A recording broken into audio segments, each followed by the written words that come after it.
জায়গাটা 21 সালে তৃণমূল পার্টির লোকরা দখল করে নিয়েছিল। সেইটা এতদিন ধরে চাষিরা আন্দোলন করে আসছিল, কিন্তু ঠিক একটা সুবিধা করতে পারছিল না। কিছুদিন আগে নানু থানায় ডেপুটেশন দিয়ে আমরা সকলেই সেটাও হয়তো দেখে যে খবরে মানুষ এলাকার লোকে জানে। তো সেই ডেপুটেশনের পরিপ্রেক্ষিতে ওসি সাহেবের নেতৃত্বে এবং মুখ্যমন্ত্রীর উদ্যোগে এই জায়গা আজ আমরা ফেরত পাচ্ছি। কতটা খুশি? খুশি বুঝতেই পারছেন কেমন খুশি দাদা। গত মাসেই পশ্চিমবঙ্গ থেকে তৃণমূলের অপশাসন উপড়ে ফেলে দিয়েছে রাজ্যের হিন্দুরা। হিন্দুদের সেই একজোট লড়াইয়ের ফলে রাজ্যে প্রতিষ্ঠিত হয়েছে আইনের শাসন, যার সুবিধা পেতে শুরু করেছে রাজ্যের মুসলমানরাও। দীর্ঘ 5 বছর পর নানুরের বাসাপাড়ায় তৃণমূল জলহাত বাহিনীর দ্বারা জবরদখল হওয়া কৃষিজমি ফিরে পেলেন প্রকৃত মুসলমান মালিকেরা। তথাকথিত সংখ্যালঘু দরদি দল তৃণমূল কংগ্রেস, যে আসলে তৃণমূল সমাজকে কেবল রাজনীতির দাবার গুটি এবং সস্তা ভোট ব্যাংক হিসেবে ব্যবহার করেছে, নানুরের এই ঘটনা তাও একবার প্রমাণ করে দিল। নিজেদের দলের মুসলিম নেতাদের দিয়েই গরিব মুসলমানদের ওপর বন্দুক ঠেকিয়ে জমি লুটের এই চক্রান্ত ফের প্রমাণ করল তোষণ রাজনীতির আড়ালে আসলে চলে চরম শোষণ। কথায় বলে না, ধর্মের কল বাতাসে নড়ে। বীরভূমের নানুরের বাসাপাড়ায় দীর্ঘ 5 বছর পর সেই সত্যই প্রমাণিত হলো। রাজ্যের রাষ্ট্রশক্তির পরিবর্তন ঘটতেই স্বৈরাচারী শাসকের অন্ধকার ঘুচেছে, আর স্বাধিকার ফিরে পেয়েছে প্রান্তিক চাষিরা। প্রায় 10 বছর আগে বীরভূম জেলা পরিষদের তৎকালীন তৃণমূল পূর্ত কর্মাধ্যক্ষ আব্দুল কেরিম খানের নেতৃত্বে নানুরে শুরু হয়েছিল তথাকথিত মিলন মেলা। সেই মেলার আড়ালে আসলে বসানো হয়েছিল দুর্নীতির লুঠের আসর। সেই মেলায় কখনো রূপোর মুকুট, কখনো জোড়া বলদ দিয়ে বরণ করা হয়েছে তৃণমূলের তৎকালীন দণ্ডমুণ্ডের কর্তা অনুব্রত মণ্ডলকে। আর সেই মেলার নামেই 2021 সালে বাসাপাড়া মিলন মেলা ওয়েলফেয়ার সোসাইটির ব্যানারে গায়ের জোরে কেড়ে নেওয়া হয়েছিল প্রায় 35 বিঘা কৃষিজমি। কখনো নামমাত্র দামে, কখনো কোনো টাকা পয়সা না দিয়েই গরিব মুসলমানদের রুজিরুটি কেড়ে নিয়েছিল তৃণমূলের মুসলিম নেতারাই। ছদ্ম ধর্মনিরপেক্ষ দলগুলি মুসলিম সমাজকে কেবল ক্ষমতায় টেকার সিঁড়ি বানায়, এই ঘটনা তার জলজ্যান্ত উদাহরণ। তারা মুসলমানদেরই ব্যবহার করে মুসলমানদের বিরুদ্ধে।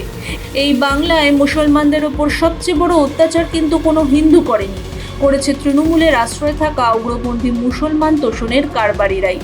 মনে করে দেখুন 2022 সালের এই বীরভূমের বুকে ঘটে যাওয়া সেই অভিশপ্ত বকটুই কাণ্ডের কথা। সেখানেও তৃণমূলের উপপ্রধান ভাদু শেখের খুনের বদলা নিতে তৃণমূল গুন্ডারাই বকটুই গ্রামে মুসলমানদের ঘরে বাইরে থেকে তালা লাগিয়ে দিয়ে আগুন জ্বালিয়ে দিয়েছিল। একটি নিষ্পাপ শিশু, একটি পুরুষ এবং 8 জন অসহায় মহিলা সহ মোট 10 জন জীবন্ত দগ্ধ হয়ে প্রাণ হারিয়েছিলেন। বকটুই থেকে নানুর চিত্রনাট্যটা কিন্তু একই। মুসলমানের রক্ত ঝরিয়েছে মুসলমান গুন্ডারাই, মুসলমানের জমি কেড়েছে তৃণমূলের মুসলমান নেতারা, আর এর পেছনে প্রচ্ছন্ন মদত ছিল কালীঘাটের তোষণ রাজনীতির। এই এলাকার সকল লোকই জানে এই জায়গাটা 21 সালে তৃণমূল পার্টির লোকরা দখল করে নিয়েছিল। সেইটা এতদিন ধরে চাষিরা আন্দোলন করে আসছিল, কিন্তু ঠিক একটা সুবিধা করতে পারছিল না। কিছুদিন আগে নানু থানায় ডেপুটেশন দিয়ে আমরা সকলেই সেটাও হয়তো দেখে যে খবরে মানুষ এলাকার লোকে জানে। তো সেই ডেপুটেশনের পরিপ্রেক্ষিতে ওসি সাহেবের নেতৃত্বে এবং মুখ্যমন্ত্রীর উদ্যোগে এই জায়গা আজ আমরা ফেরত পাচ্ছি। কতটা খুশি? খুশি বুঝতেই পারছেন কেমন খুশি দাদা। কতটা জমি ছিল আপনার? সামান্য জায়গা ছিল 1.5 কাঠা।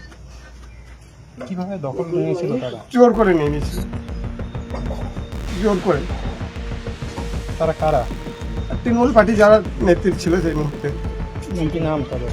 কেরিম খান, বাপ্পা চৌধুরী, তারপরে মাখন, আলম যেমন। এখন স্থানীয় প্রশাসনের সহযোগিতায় ফিরে পেয়ে খুশি। হ্যাঁ, দরকার। আজকে কি এই পর্যন্ত কেউ পাশের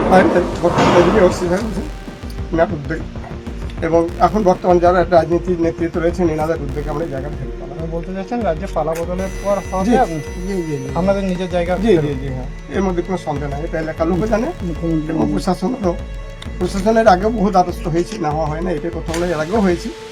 এই দ্বারস্থ হওয়ার পরে এই ডেপুটেশন পরে এই ফলাফলটা আমরা বুঝতে পারবো। এতদিন যে পুলিশ প্রশাসন তৃণমূলের ভয়ে ঠুটো জগন্নাথ হয়ে বসেছিল, রাজ্যে আইনের শাসন প্রতিষ্ঠা হতেই তারা সক্রিয় হয়েছে। স্থানীয় বিজেপি নেতাদের আশ্বাসে এবং প্রশাসনের সক্রিয়তায় নানুরে বিতর্কিত জমি মেপে প্রকৃত মালিকদের হাতে তুলে দেওয়া হয়েছে। সনাতন সংস্কৃতি শেখায় বসুধৈব কুটুম্বকম এবং সকলের প্রতি সমদৃষ্টি, শেখায় তোষণ নয় এবং সমাজের প্রতিটি পিছিয়ে পড়া মানুষের অধিকার নিশ্চিত করাই আসল রাষ্ট্রধর্ম। নানুরে আজ সেটাই প্রমাণিত হলো। নানুরের বাসাপাড়ার এই ঘটনায় বাংলার মুসলিম সমাজের চোখ খুলবে কি? যারা ভাবেন তৃণমূল বা ছদ্ম ধর্মনিরপেক্ষ দলগুলি তাদের পরম বন্ধু, তারা বকটুই আর নানুরের দিকে তাকান। আপনাদের ভয় দেখিয়ে, আপনাদের ঘরের ছেলেদের অন্ধকারে ঠেলে দিয়ে আপনাদের এই সমাজকে ধ্বংস করেছে এই সুবিধাবাদী শক্তি। আজ সনাতনী ভাবাদর্শের হাত ধরে আইনের শাসন প্রতিষ্ঠার মাধ্যমে মুসলমান সমাজ তাদের কৃত অধিকার ফিরে পাচ্ছে। অধর্মের বিনাশ ঘটিয়ে এভাবেই বাংলায় প্রতিষ্ঠিত হচ্ছে প্রকৃত সামাজিক সম্প্রীতি। তৃণমূল কংগ্রেসের এই ভোট ব্যাংকের রাজনীতি এবং মুসলমানদের দিয়ে মুসলমানদের ওপরে অত্যাচারের এই চরম ভণ্ডামি নিয়ে আপনার কী মতামত? নানুরের এই ঘটনা কি বাংলার মুসলিম সমাজের চোখ খুলে দিতে পারবে? অবশ্যই আপনার মূল্যবান মতামত নিচে কমেন্ট বক্সে জানাবেন। তোষণ ও শোষণের এই নোংরা রাজনীতির পর্দাফাশ করতে ভিডিওটি বেশি পরিমাণে শেয়ার করুন। ব্যুরো রিপোর্ট, মাধ্যম।